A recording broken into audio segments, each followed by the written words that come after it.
Hey everyone, welcome to a new video. Today we are doing an end of the year video because 2024 is almost over and we are ready to welcome a new year. So today we are going to talk about SaaS trends to look forward to in the coming year. This month there have been a lot of new announcements coming from the big GenAI companies, and I know a lot of you are wondering how it's going to affect all of us in the SaaS industry. Well, no one knows for sure, but we can make some educated guesses. So today that's what we are doing. We are exploring different trends for software as a service in 2025. Number one, are AI agents going to replace SaaS in 2025?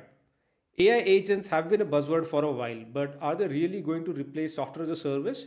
Not quite. Instead, AI agents are becoming an integral part of SaaS platforms. Think of them as enhancements and not replacements.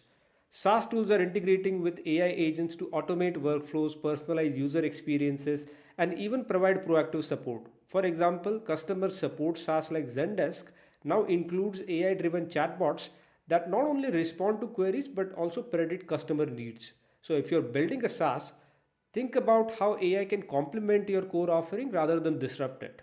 Number two, is the funding landscape going to change? 2025 is looking like an year of cautious optimism for funding. While we saw explosion of SaaS funding during the pandemic years, 2024's economic uncertainties have made investors more selective. So what's their focus now? Profitability and niche markets. Gone are the days when growth at all costs was a king. So if you're a startup, expect investors to ask you about your path to profitability, your customer acquisition costs, and how defensible your niche is. And this is a great news for bootstrap founders who have been prioritizing lean operations all along. Number three, what is the outlook for big SaaS companies in the face of AI competition? Big SaaS players like Salesforce, Adobe, and HubSpot aren't immune to the AI wave, but they are adapting fast. Many are acquiring AI startups or integrating with cutting edge AI capabilities to stay ahead. That said, the competition from smaller AI first startups is fierce, and these startups are leaner and often hyper focused on solving specific problems with AI. The challenge for big SaaS companies will be maintaining their agility while scaling their AI innovations. Number four, what is the outlook for software developers? Developers in 2025 face unique challenges. The big one, keeping up with AI advancements. Building a SaaS product now often requires knowledge of machine learning, AI models, and no code platforms. Another challenge, integration complexity. As SaaS ecosystems expand, developers need to ensure seamless integrations between different tools and platforms. And of course, the age old challenge of balancing speed with quality remains as critical as ever. Number five, what about the GTM strategies? Go to market or GTM strategies are shifting too. Product led growth is no longer just a buzzword, but it's becoming the norm. Users want to try out your product before they buy it. So, free trials, freemium models, and easy onboarding are very, very important. And so is community building, it's becoming huge. SaaS brands are investing heavily in user communities to drive the word of mouth growth.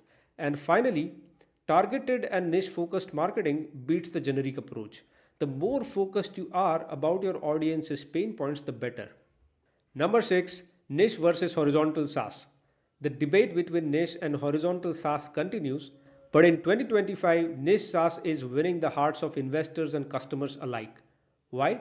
Because they solve very specific problems for specific industries. Horizontal SaaS like Slack and Zoom has its place, but breaking into such a competitive space is tough without serious funding and a standout value proposition.